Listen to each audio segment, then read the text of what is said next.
बोलो जयकारा बोल मेरे श्री गुरु महाराज की जय। श्री सद्गुरुदेव भगवान की जय। गुरुमुखो, लोभ लालच मनुष्य को विनाश की ओर ले जाता है। इस माया का लालच नहीं करना चाहिए। यह माया किसी की नहीं हो पाई है और ना ही ये किसी के साथ जाती है। इसका काम तो मनुष्य को ठगना है, अपने माया जाल में फांसना है। इसलिए इसी माया जाल में नहीं फंसना चाहिए। मनुष्य माया के पीछे ही भाग रहा है। क्या अच्छा है, क्या बुरा है, कोई नहीं समझता। इस माया का लालच है ही ऐसा। तो गुरुमुखो, इस श्लोक पर एक कथा मैं आपको सुनाने जा रहा हूँ। सभी गुरुमुख ध्यान से सुने। एक बार भगवान विष्णु एक गरीब ब्राह्मण का वेश धारण कर किसी नगरी में पधारे और सत्संग की अमृत धारा बहाने लगे। हजारों की तादाद में लोग वहां आकर सत्संग श्रवण का लाभ उठाने लगे। एक दिन उसी शहर का एक नामी सेठ भी वहां सत्संग सुनने के लिए आया। उसने विनती की कि कृपया आप मेरे घर पर पधारें। ब्राह्मण वेशधारी भगवान ने उसकी विनती सुनकर फरमाया कि पहली बात तो यह है कि यदि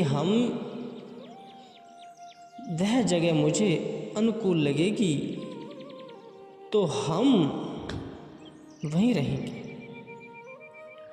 और दूसरी शर्त यह है कि जिस जगह पर हम बैठ जाते हैं, तुम मुझे उस जगह से उठाना नहीं है।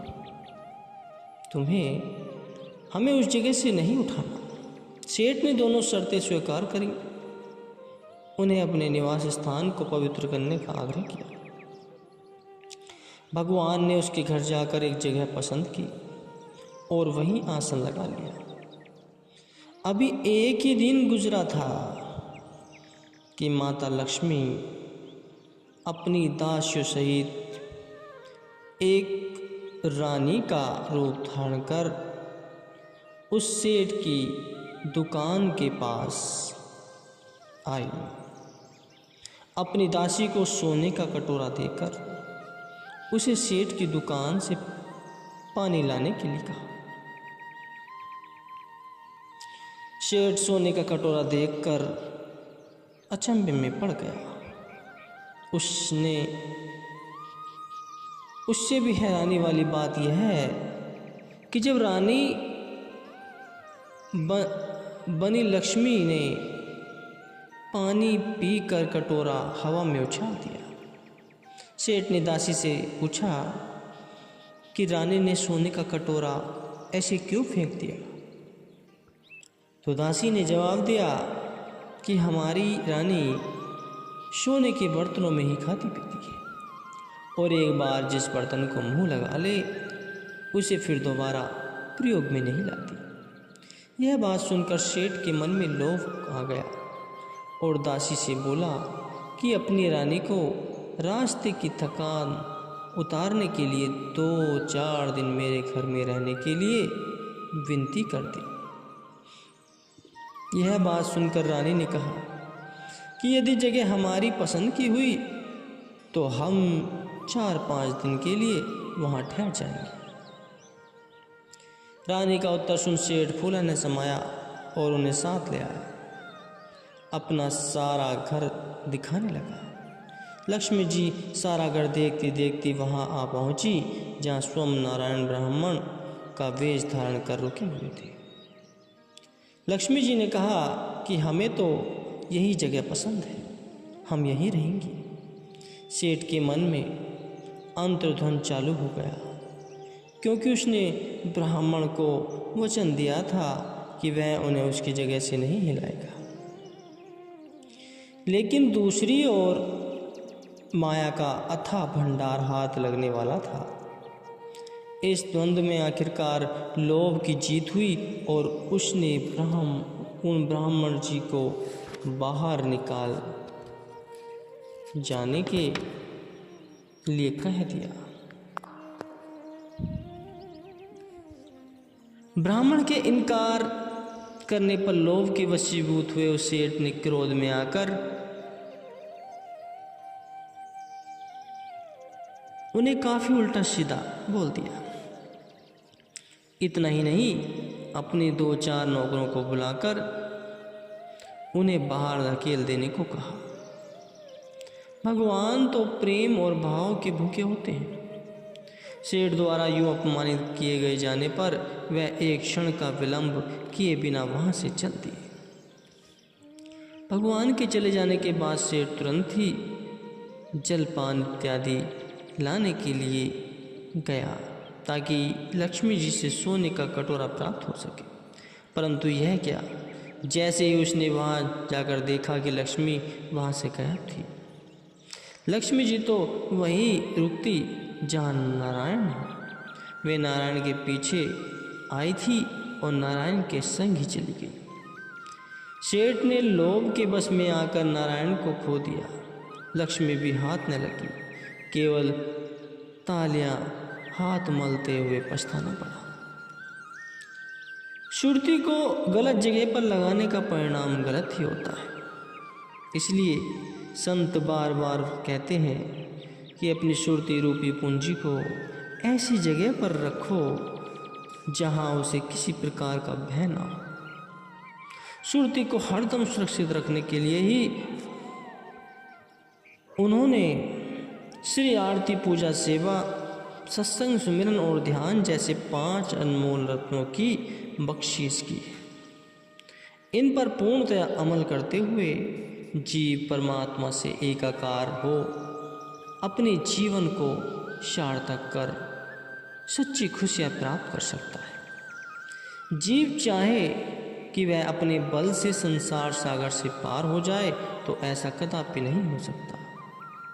उसकी सहायता के लिए पूर्ण सत्पुरुष अपना अनामी लोक छोड़कर इस धरा पर आते हैं और हर युग में अपने प्रेमियों की पुकार को सुनकर उन्हें भवसागर की उत्ताल तरंगों से बचाते हैं।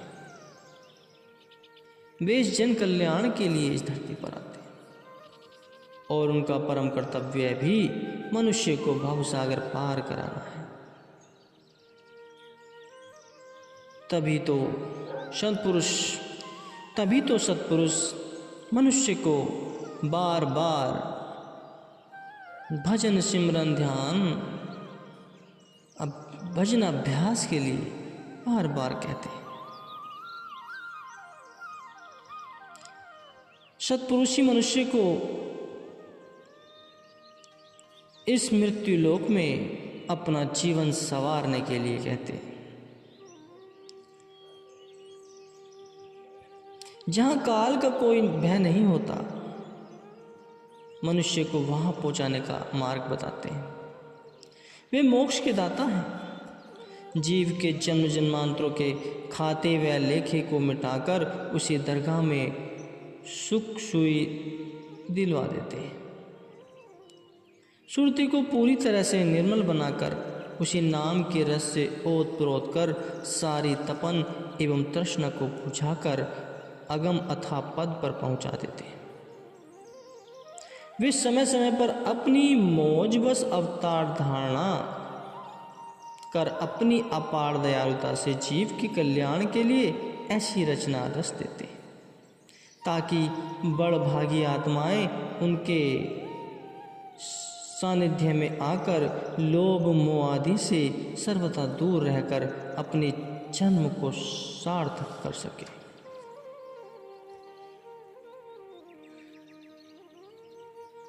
सारे मार्ग सत्पुरुष मनुष्य के लिए खोल देते हैं।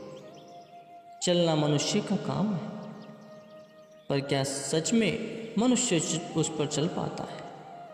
चल वही पाता है जो दृढ़ वचनों को अपनाकर सत्पुरुषों के वचनों को अपने अंदर धारण करके उस पर अग्रसर रहे, किसी लालच में ना पड़े।